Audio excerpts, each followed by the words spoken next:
Será que Deus ouve as orações que fazemos em silêncio, ou seja, em nosso pensamento? Ou será que precisamos sempre clamar em voz alta para que o Senhor nos atenda? Talvez você não saiba, mas essas são duas das perguntas mais comuns entre os cristãos quando o assunto é oração. Alguns preferem orar em pensamento, pois são tímidos ou porque acham que não sabem orar da forma correta, usando palavras difíceis. Já outros dizem que só oram em voz alta por causa de uma passagem do Salmo 66, em que o salmista disse: "A ele clamei com os lábios, com a língua o exaltei. Se eu acalentasse o pecado no coração, o Senhor não me ouviria." Além disso, esse segundo grupo de pessoas afirma que devemos sempre orar em voz alta para que o inferno ouça quando estivermos falando com Deus. Mas afinal de contas, qual tipo de oração é a correta? Qual delas Deus ouve melhor? É isso que eu vou te responder neste vídeo. Mas antes disso, se inscreva aqui no meu canal e ative o sininho para você ser avisado quando eu colocar um próximo vídeo, tá bom? Então vamos lá.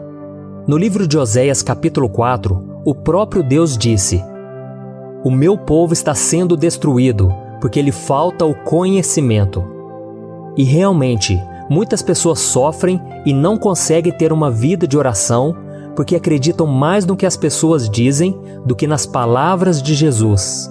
E sabe o que Jesus disse? Que a nossa oração, para ser ouvida, não precisa ser cheia de regras. Ela precisa apenas ser sincera. Veja o que ele disse: "Quando você orar, vá para o seu quarto, feche a porta e ore a seu pai, que está no secreto. Então seu pai que vê no secreto o recompensará." E quando orarem, não fiquem sempre repetindo a mesma coisa, como fazem os pagãos. Eles pensam que por muito falarem, serão ouvidos. Repare que Jesus não fala nada a respeito de orar em voz alta ou em pensamento. A única coisa que ele diz é que devemos orar diretamente ao Pai e voltar toda a nossa atenção para Ele, dizendo que está em nosso coração, sem se preocupar com palavras bonitas, repetições ou formalidades. A oração que Deus ouve é aquela que vem da alma, que é feita em espírito e em verdade. Porém, existem algumas situações em que podemos orar em silêncio. Por exemplo, não há por que você fazer a sua oração em voz alta se estiver sozinho no seu quarto, caminhando pela rua ou enquanto está no ônibus, no trabalho ou na faculdade. Também há momentos em que as nossas orações devem ficar somente entre nós e Deus, sem que Satanás e os seus demônios fiquem sabendo do que se trata. Algumas pessoas acham que o diabo tem poder para ler os nossos pensamentos, assim como Deus, mas isso não é verdade. O diabo é um ser limitado, e a Bíblia diz que só Deus tem a onisciência, que é a capacidade de saber tudo, incluindo pensamentos, sentimentos, passado, presente e futuro. Veja o que está escrito no Salmo 139. "Senhor, Tu me sondas e me conheces. Sabes quando me sento e quando me levanto. De longe percebes os meus pensamentos. Sabes muito bem quando trabalho e quando descanso. Todos os meus caminhos te são bem conhecidos. Antes mesmo que a palavra me chegue à língua, Tu já a conheces inteiramente, Senhor." E uma prova de que a oração silenciosa tem tanto poder quanto a oração em voz alta está na história de Ana. Essa mulher queria muito ter um filho, mas não podia porque era estéril e já era uma mulher idosa. E a Bíblia diz que certo dia ela estava muito angustiada e orou em silêncio, apenas mexendo seus lábios. Então o sacerdote Eli, que estava passando ali por perto, estranhou aquela cena e a repreendeu, pois achava que Ana tinha bebido muito vinho e que estava bêbada. Mas não, Ana estava apenas orando em pensamento. Veja como foi. Enquanto ela continuava a orar diante do Senhor, Eli observava sua boca. Como Ana orava silenciosamente, seus lábios se mexiam, mas não se ouvia sua voz. Então Eli pensou que ela estivesse embriagada e lhe disse: "Até quando você continuará embriagada? Abandone o vinho." E se continuarmos lendo esse capítulo, veremos que pouco tempo depois, o Senhor atendeu a oração silenciosa de Ana e lhe deu um filho chamado Samuel, que foi um dos maiores profetas de Deus que já passaram por esta terra. E da mesma forma, podemos falar e pedir qualquer coisa a Deus em pensamento, que Ele nos escutará, e se for da vontade dEle, atenderá ao nosso pedido. Amém? E antes de encerrar este vídeo, é muito importante que você entenda uma coisa. Por mais que o diabo não consiga ler os nossos pensamentos, ele pode muito bem saber o que se passa pela nossa cabeça. E você pode estar se perguntando, ué pastor, mas como assim? A Bíblia não diz que Deus é o único que tem a onisciência? Sim, a Bíblia diz. Mas ela também diz que o diabo é como um leão, que anda ao nosso derredor, rugindo e procurando formas de nos devorar. Isso quer dizer que Satanás nos conhece muito bem e pode saber o que se passa na nossa mente apenas analisando as expressões do nosso corpo. Afinal de contas, ele convive entre os seres humanos desde os tempos de Adão e Eva e sabe muito bem como nos comportamos diante das lutas e tentações. Ele sabe, por exemplo, quando estamos com medo, com desejo de pecar, com raiva ou mágoa de alguém. Mas não fique se preocupando com isso, porque o inimigo não tem poder para nos derrubar quando estamos vigilantes, em oração e em obediência à palavra de Deus. E agora que você já sabe que Deus conhece todos os seus pensamentos, sentimentos, desejos e necessidades, e que a oração silenciosa tem tanto poder quanto a oração em voz alta, desde que seja feita com sinceridade e com fé, eu quero te encorajar a orar mais, com mais frequência. Não fique esperando um momento ideal ou um local específico para fazer suas orações. Apenas crie o hábito de falar com o Pai em todos os momentos e em qualquer lugar. Eu tenho certeza que a oração vai te manter cada vez mais firme nos caminhos do Senhor. Amém? E agora vai ser o momento em que você vai colocar em prática isso que você aprendeu nesse vídeo. Eu vou deixar a música de fundo tocando e você vai fazer a sua oração. Talvez pela primeira vez na sua vida, ou você que já está acostumado a orar, eu quero te incentivar a orar, seja em voz alta ou seja no seu pensamento. E creia, meu irmão, Deus ouve as orações. Talvez não será no seu tempo que o Senhor vai te responder, mas não duvide do poder e do amor do Senhor. Deus é fiel, meu irmão. Então volte o seu coração para Ele agora e fale com o Senhor nesse momento.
Eu sou o pastor Antônio Júnior. Se você gostou dessa mensagem, compartilhe com seus amigos e se inscreva aqui no meu canal.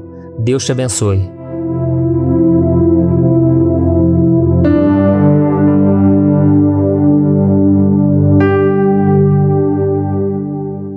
Senhor, meu Deus e meu Pai, estamos aqui na Tua presença neste momento.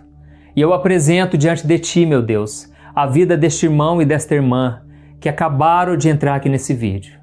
Pai, eu não sou nada, mas eu me rendo aqui aos Teus pés, Senhor. E eu te peço, usa minha boca neste momento. Fala pela Tua palavra, Senhor, aquilo que os nossos corações almejam, desejam. Pai, quantas pessoas agora precisam receber o maná, porque a Tua palavra diz, nem só de pão viverá o homem, mas de toda a palavra que sai da Tua boca. Eu creio, meu Pai, que aquilo que vem do Teu coração, dos Teus lábios, isso não volta vazio. A Tua palavra não volta vazia, Senhor, mas ela cumpre o propósito pelo qual foi determinada. Por isso me guia, Senhor, para entregar essa palavra que o Senhor colocou no meu coração. E eu creio, meu Deus, que ela vai dar muitos frutos nas nossas vidas. Em nome de Jesus que eu oro e te agradeço. Amém. Olá, meu querido irmão, minha querida irmã. Eu sou o pastor Antônio Júnior. Eu estou aqui na minha casa, orando, eu estava meditando e o Senhor tocou no meu coração para trazer uma reflexão da Bíblia para a sua vida hoje. Sabe, irmãos, quando nós olhamos para a nação de Israel no Antigo Testamento, nós percebemos que esse povo era muito idólatra. Eles tinham muitas idolatrias, adoravam os outros deuses. E nós pensamos assim, como aquele povo era rebelde, que povo teimoso, que povo desobediente. Irmãos, hoje os ídolos, para os evangélicos, principalmente, os ídolos, eles não são visíveis, mas são ídolos invisíveis, que estão no nosso coração. Jesus disse que, por exemplo, o dinheiro, ele é um ídolo, ele é um falso Deus. Ele, inclusive, divide o nosso coração entre servir a Deus ou servir a Deus Mamon, que é o Deus do dinheiro. Jesus falou, você não pode servir a Deus e ao dinheiro ao mesmo tempo. Ou você vai agradar a um e desagradar o outro, ou vice-versa. Irmãos, esse é apenas um ídolo, mas tem uma frase que diz que o nosso coração é uma fábrica de produzir ídolos. Irmãos, nós adoramos o time de futebol, nós adoramos talvez o pastor da igreja, o líder da célula. Às vezes, alguém que você admira tanto, você coloca no pedestal e você coloca no lugar de Deus. Quantos relacionamentos, irmãos? Deus permite que o relacionamento acabe, o namoro acabe, porque a pessoa não soube lidar e colocou a sua esperança, a sua confiança no ser humano. Irmãos, as pessoas adoram muitas coisas. E o primeiro mandamento é, não farás para ti nenhuma imagem de escultura. Eu sou Deus vivo e verdadeiro. Irmãos, Deus jamais quis um substituto. Ele quer ser o nosso Deus exclusivo. Nós somos a propriedade dele. Amém? E eu quero comentar com você aqui sobre uma promessa que Deus fez para Abraão, de que Abraão seria um pai de multidões. Eu sei que a maioria de nós já conhece essa história. Mas quando Deus fez uma aliança com Abraão, e ele creu, Ele creu no Senhor, que Deus livraria o seu próprio filho, Isaque. Quando ele foi sacrificar Isaque, a Bíblia diz, no livro de Gálatas, capítulo 3, que Abraão, ele acreditava que realmente Deus iria ressuscitar o filho dele, porque ele tinha entendido a mensagem do Evangelho. Ele foi a primeira pessoa que ouviu a mensagem do Evangelho de uma forma clara. E Deus honrou a fé dele, porque na hora que ele foi sacrificar o seu filho, um anjo segurou a mão dele. E depois Deus proveu realmente um cordeiro que estava ali preso entre os arbustos, e ele pegou e sacrificou o animal no lugar do filho. Jesus, irmãos, é o cordeiro que veio para tirar o nosso pecado. E é por isso que Jesus morreu em nosso lugar, para que nós não tivéssemos que estar ali na cruz. Eu não sei qual é a luta, a batalha que você tem passado, mas eu quero te dizer, a pior tempestade já foi. Amém? Tudo que você está enfrentando hoje, Jesus já venceu em seu lugar. Por isso é momento de você colocar a sua fé nele, somente nele, e que o seu coração possa ser totalmente voltado para ele.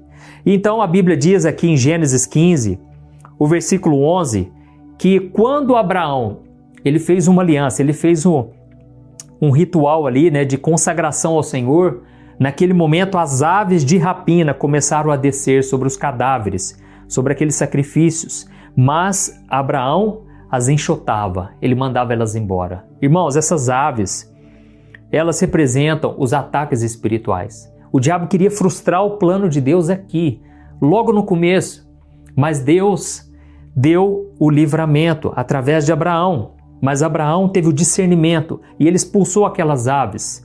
E aí, sabe o que acontece? No versículo 12, eu vou ler para você. Abraão teve um sonho de algo que aconteceria no futuro. Preste muita atenção. Diz assim, ó: ao pôr do sol, Abraão foi tomado de um sono profundo, e eis que vieram sobre ele trevas densas e apavorantes. Então o Senhor lhe disse: saiba que os seus descendentes serão estrangeiros numa terra que não lhes pertencerá, onde também serão escravizados e oprimidos por 400 anos. Mas eu castigarei a nação a quem servirão como escravos, e depois de tudo sairão com muitas riquezas. Amém? Irmãos, deixa eu falar uma coisa para vocês. Deus é o Deus do passado, do presente e do futuro, certo? Ele é o alfa, o ômega, o princípio e o fim. Deus já sabia o que aconteceria lá na frente. E isso não quer dizer que Deus seja mau, não. Mas é porque Deus sabia que isso ia acontecer. E Deus falou para Abraão através desse sono, através desse sonho. Ele disse: Abraão, a sua descendência, infelizmente, vai ser escrava, vai ser oprimida por 400 anos. Depois, eu vou castigar, que no caso é Faraó, eu vou castigar Faraó, e eu vou fazer com que vocês saiam com muitas riquezas. Irmãos, aqui me mostra uma coisa: Deus permitiu o mal na vida do povo de Deus. Você que está aqui me ouvindo, talvez você está passando por uma grande batalha. Saiba de uma coisa: independente da causa dessa batalha, dessa provação, Deus está no controle de tudo. Amém? Deus estava no controle da descendência de Abraão. E eu vou ler para você uma outra passagem, lá em Gênesis 46, a continuação, preste atenção. Desta vez agora, Deus está falando com o descendente de Abraão. Lembra? Abraão, Isaque e Jacó. Nesse caso aqui, agora é o neto de Abraão, Jacó. Você lembra que Deus tinha trocado o nome de Jacó para Israel? Em alguns momentos Deus chama ele de Israel, outras vezes chama de Jacó. Eu vou ler para você o que Deus falou com ele, com o neto de Abraão. Presta atenção. E Deus falou a Israel por meio de uma visão noturna: Jacó, Jacó. E ele respondeu: eis-me aqui, Senhor. E Deus disse: eu sou Deus, o Deus de seu pai. Não tenha medo de descer ao Egito, porque lá eu farei de você uma grande nação. Eu mesmo descerei ao Egito com você e certamente o trarei de volta. E a mão de José fechará os seus olhos. Amém? Irmãos, vamos construindo essa história junto comigo. Deus fez promessa para Abraão, fez promessa para Isaque e agora está fazendo uma promessa para Jacó. E ele disse: eu vou abençoar a sua descendência, eu farei de vocês uma grande nação e eu estarei com você ao descer para o Egito. Lembra que Jacó, ele era o pai de José? E José, todos nós conhecemos a história dele, foi vendido pelos irmãos e até que Deus tornou José o governador do Egito, a segunda pessoa mais importante do Egito, só abaixo de Faraó. Irmãos, Deus estava com o filho de Jacó. Só que Jacó, ele tinha uma preocupação muito grande, porque ele achava que o seu filho tinha morrido. Ele achava que o seu filho tinha sido capturado por algum animal. Ele não sabia qual era o fim dele, porque a Bíblia diz que os irmãos falaram para o pai que já era, não tinha mais jeito. Irmãos, mas aqui nós vemos o cuidado, o carinho de Deus pelos seus filhos. E o Senhor disse: a mão de José fechará os seus olhos. Ou seja, você vai se reencontrar com seu filho, Jacó. Você vai se encontrar com José, o seu filho querido. E outra, você vai ter um final de vida feliz, abençoado, porque o seu filho, ele vai fechar os seus olhos. Lembra, você já deve ter visto em algum filme, quando alguém morre, alguém vai lá e fecha os seus olhos. É um sinal de respeito, é um sinal de honra, de que aquela pessoa vai dar continuidade à descendência, entendeu? E Deus estava falando: olha, eu vou multiplicar a sua descendência. Mas agora eu quero continuar lendo com você, a continuação. E aqui nos mostra que José, ele já estava governando o Egito há muito tempo e nós sabemos, irmãos, que nenhum ser humano dura para sempre nessa terra. Nós estamos aqui de passagem e José acabou morrendo. E é aí que entra a questão, irmãos. Quando José estava governando, houve uma riqueza muito grande no Egito, Deus abençoou, e aí a família de José veio morar com ele, mais de 70 pessoas faziam parte de toda a família dele, vieram morar com ele. E a partir daquele grupo de pessoas, eles começaram a se multiplicar no Egito. E eu vou ler para você a continuação. Olha o que diz Êxodo capítulo 1, o versículo 6 e o versículo 7. Diz assim, ó: Ora, morreram José, todos os seus irmãos e toda aquela geração. Os israelitas, porém, eram férteis, proliferaram, tornaram-se numerosos e fortaleceram-se muito, tanto que encheram o Egito. Então subiu ao trono do Egito um novo rei, que nada sabia sobre José. E ele disse ao seu povo: Vejam, o povo israelita é agora numeroso e mais forte do que nós. Nós temos que agir com astúcia, para que eles não se tornem ainda mais numerosos, e no caso de guerra, aliem-se aos nossos inimigos, e lutem contra nós e fujam do Egito. Então estabeleceram sobre eles chefes de trabalhos forçados, para os oprimir com tarefas pesadas. Irmãos, aqui nos conta que então surgiu um novo faraó, uma nova geração. E esse faraó não sabia nada sobre o José. Nós não sabemos exatamente o contexto lá da época. Pode ser que ele não quis saber nada sobre o José. É bem improvável que ele não soubesse nada, porque José trouxe uma riqueza absurda para o Egito. Deus, através dele, poupou muitas vidas, inclusive a família de José, da fome que veio sobre a terra. Mas, de certa forma, ele não quis saber da geração de José, daquilo que ele fez. Ele não quis honrar a sua descendência. E a descendência de José começou a crescer tanto, irmãos, e virou um povo tão numeroso que Faraó ficou com medo. Ele pensou: esse povo está crescendo tanto, pode ser que eles se rebelem contra nós e que eles se unam aos inimigos nossos. Então, vamos escravizá-los. Irmãos, todos nós conhecemos essa história. O povo de Israel se tornou escravo no Egito. E eles ficaram 400 anos, lembra do sonho que Deus deu para Abraão? Eles se tornariam escravos, aquele pesadelo se tornou realidade. Agora eles estavam ali, tendo que trabalhar penosamente, e muitas vezes nós não entendemos por que Deus permitiu essa escravidão. Por que será que aquele povo, que era um povo de Deus, descendência de Deus, teve que passar por tanta aflição? Imagine você, hoje, irmãos, nós vemos no nosso país, nós vemos o quanto a política, muitas vezes governada por homens maus, homens que não temem ao Senhor. Irmãos, desde que eu nasci eu escuto falar mal de político, porque, infelizmente, a corrupção é um câncer na nossa sociedade. Agora imagine esse povo, irmãos, que morriam e vinha a próxima geração e outra, e eles não viam sinal de melhora. Talvez você se pergunte: mas por que esse povo se tornou escravo? Será que é só porque Faraó não se lembrou da descendência de José? Irmãos, eu vou mostrar para vocês a verdadeira razão porque aquele povo foi escravo no Egito. Irmãos, todos nós sabemos que quando eles se multiplicaram ali, lá de dentro, do palácio de Faraó, Deus levantou Moisés. Moisés, ele entendeu que aquele povo escravizado era sua própria família, era o povo que ele amava, e então ele quis defender aquele povo escravizado e acabou matando um egípcio. Ele fugiu então para o deserto e ele ficou lá no deserto por 40 anos. Até que Deus falou com ele numa sarça ardente, numa sarça pegando fogo, e Deus chamou ele para libertar o povo. Irmãos, nós sabemos que quando Deus usou Moisés ali para chegar diante de Faraó e pedir a libertação do povo, Faraó endureceu o coração. Era um homem mau, isso é verdade, ele representava ali Satanás. Sabe, você não vai ver a palavra Satanás no Antigo Testamento, mas ele estava presente nas entrelinhas, nos bastidores.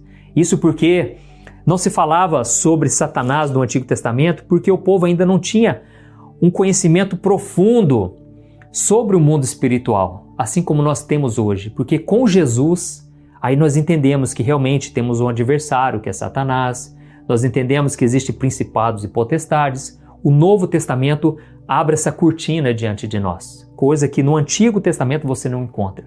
Mas nós sabemos que Satanás estava ali por trás. E mesmo o diabo, irmãos, ele não faz nada que Deus não permita. E sabe o que aconteceu? Deus usou Moisés para libertar o povo, mas Faraó não queria. Então Deus começou a enviar pragas, e cada uma das pragas era para humilhar e destruir os deuses egípcios. Cada uma das 10 pragas representava que o Deus vivo e verdadeiro, o Deus criador dos céus e da terra, era mais forte do que os deuses do Egito. Só que, irmãos, é aí que entra a questão. É esse motivo que eu quis gravar com você. O que a Bíblia diz? Que Moisés libertou o povo, eles atravessaram o Mar Vermelho, e então eles agora estavam entrando na Terra Prometida através de Josué. Josué foi o sucessor de Moisés. E então Josué ele revela para nós o motivo pelo qual o povo foi escravizado os 400 anos, que é algo que muita gente não sabe. Eu quero ler para você, olha o que ele disse em Josué capítulo 24, o versículo 14. Ele diz assim, ó: temam o Senhor e sirvam a Ele com integridade e fidelidade. Joguem fora os deuses que os seus antepassados adoraram, além do Eufrates e no Egito, e sirvam ao Senhor. Irmãos, eu não sei se vocês separaram aqui, mas aqui ele entregou um segredo, porque a Bíblia é como um caça-tesouros, vamos assim dizer. Por isso que é importante nós estudarmos a Bíblia, porque a Bíblia é recheada de pérolas para a gente encontrar. E aqui ele falou o seguinte, olha, eu e minha casa servirei ao Senhor. E eu peço a vocês, temam ao Senhor, sirvam a Ele com integridade e não façam como seus antepassados que adoraram no Egito os deuses falsos, os falsos deuses, entendeu?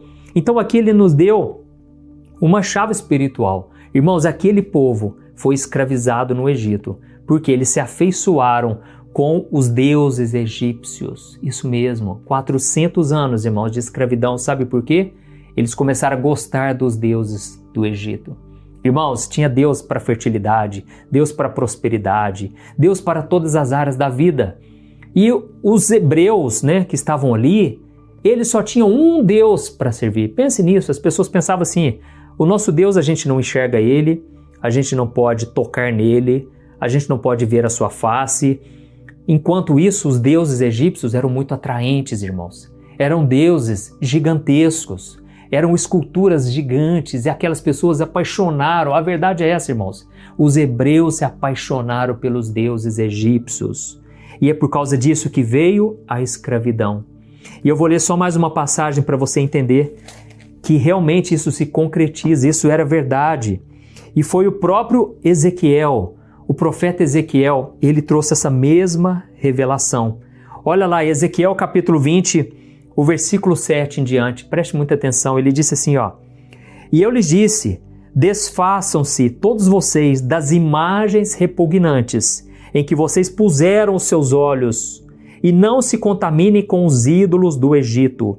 Eu sou o Senhor, o seu Deus. Mas eles se rebelaram contra mim, e não quiseram me ouvir, e não se desfizeram das imagens repugnantes em que haviam posto seus olhos, e eles também não quiseram abandonar os ídolos do Egito. Por isso eu disse que derramaria minha ira sobre eles, e que lançaria a minha indignação contra eles no Egito.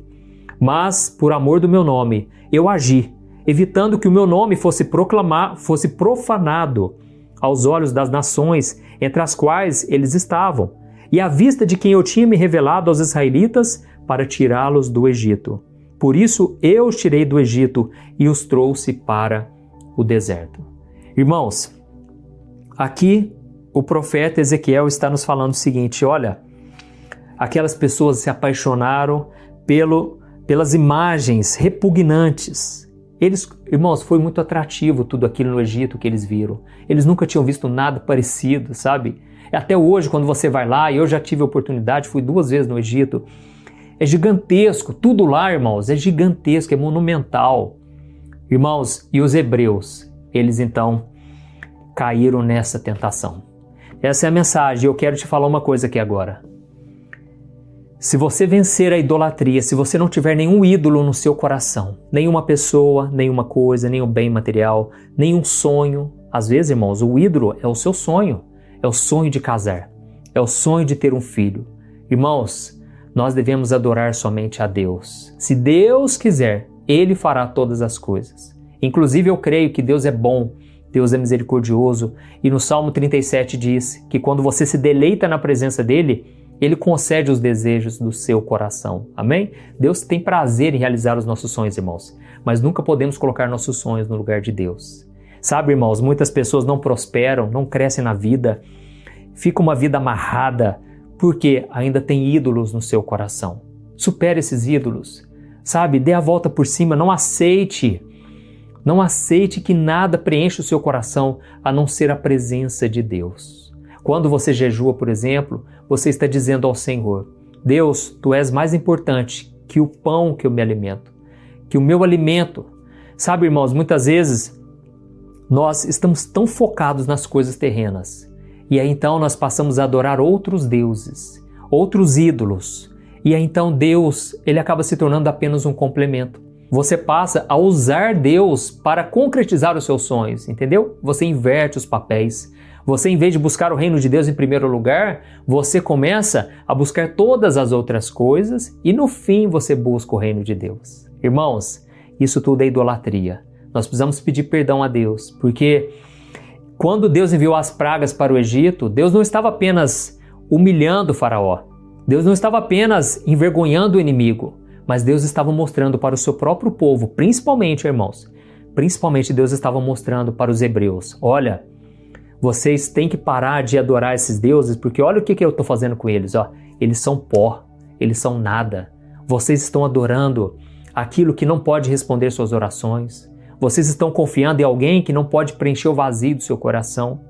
Amém, irmãos? Entendeu? Deus não estava apenas humilhando o faraó e os egípcios, mas ele estava dando uma lição para aquele povo. Vocês precisam se santificar. Vocês precisam me adorar somente, para que eu seja o único Deus da vida de vocês. Amém? Entendeu essa mensagem? Irmãos, eu quero orar agora por vocês. Se você é novo aqui no meu canal, eu peço para você se inscrever. Todo dia eu quero trazer uma mensagem, uma palavra revelada ao seu coração. E eu peço que você clique aqui também no botão gostei. Isso ajuda muito o YouTube a enviar para mais pessoas, tá bom? Feche os seus olhos agora e vamos orar em nome de Jesus. Aleluia. Senhor, meu Deus e meu Pai, eu coloco diante de Ti a vida deste homem e desta mulher que receberam essa palavra no coração. Pai, em nome de Jesus, eu te peço que o Senhor possa começar uma nova história na vida deles, Pai. Mas para isso nós te pedimos perdão, Deus, pelos ídolos, pelos deuses falsos que estão no nosso coração. Quantas vezes, meu Pai, nós não abrimos mão do pecado? Quantas vezes nós deixamos que certos pecadinhos, pecados escondidos, aquilo vai tomando conta do nosso ser, Pai. E aquilo vai nos afastando da paz, da verdadeira paz que só Jesus pode dar. Oh, Pai, me perdoe pela prostituição espiritual. Me perdoe, Senhor, nos perdoe, Deus. Porque muitas vezes nós ficamos em cima do muro. E aí então, Satanás ele vem para escravizar. Satanás vem para castigar. E muitas vezes o Senhor permite, Pai, por amor a nós, para que na esperança do sofrimento que a gente possa se lembrar de Ti. Assim como o filho pródigo, ele perdeu tudo porque ele colocou o dinheiro no seu coração. Ele queria a parte da herança. Ele queria o dinheiro acima de todas as coisas, acima até mesmo do relacionamento com o Pai. E ele então sofreu amargamente. Mas foi preciso ele passar por tudo aquilo para ele reconhecer que na casa do Pai já existe fartura de sobra, tem comida de sobra, tem alegria, abundância de alegria. Pai, eu estendo as minhas mãos agora, eu te peço, tira a cegueira espiritual, Pai. Quantas pessoas agora estão perdidas no mundo, estão perdidas dentro da igreja, porque elas não conhecem o amor, a graça, o poder do Senhor, e elas ficam buscando em outras coisas preencher o vazio do seu coração. Ó, meu Deus e meu Pai, toca mesmo, Senhor, em cada vida e traga de volta as ovelhas perdidas, e que o nosso coração seja um templo de adoração, um lugar onde o Senhor tem prazer em ficar. Em nome de Jesus, Pai, eu oro e te agradeço. Amém. Glória a Deus. Meu querido irmão, minha irmã, que Deus te abençoe muito. Espero que você tenha entendido a mensagem e eu peço que você agora compartilhe, envie para o máximo de pessoas. Eu sei que essa semente vai cair em terra boa, em terra fértil. Amém? Deus abençoe. Um grande abraço.